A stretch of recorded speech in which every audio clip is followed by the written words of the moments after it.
I'm going to get that right before we're It's done. all right. It's all right, Mr. President. I appreciate it. And then I would just like to stand in support of this amendment and just give you my perspective as a provider and maybe a little bit of a lesson in Healthcare 101.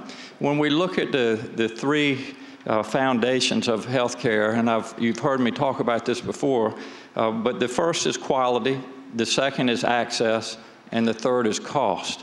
And so we try to use or put all three of those together when we address the best way to administer healthcare. And if you think about it, it's easy to get two of them, but it's very difficult to get all three. In other words, if you increase quality and you increase access, you're going to drive your cost up. So if you play with that, you'll see what I mean. But the point that I would make is that what is driving this Commonwealth and this country to its knees is the cost of health care.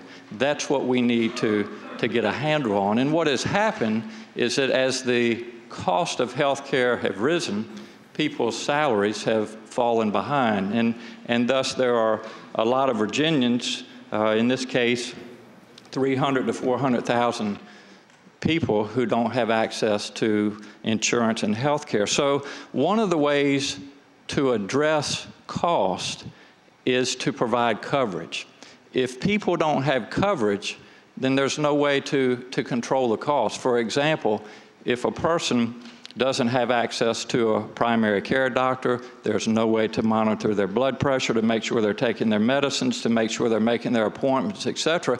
And one of the things that we've been able to do with Medicaid, and I think the junior senator from Virginia Beach would agree with me on this, is that through managed care of Medicaid, we've been able to control the cost because these people have coverage and we can make sure that they're getting the preventive and the primary care that they need. So when we have people out there that don't have coverage, where do they receive their health care, if at all?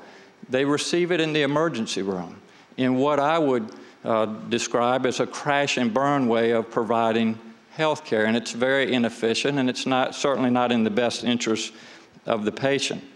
So when people, for example, on the Eastern Shore, when they're not covered and they end up in the emergency room, who pays for that?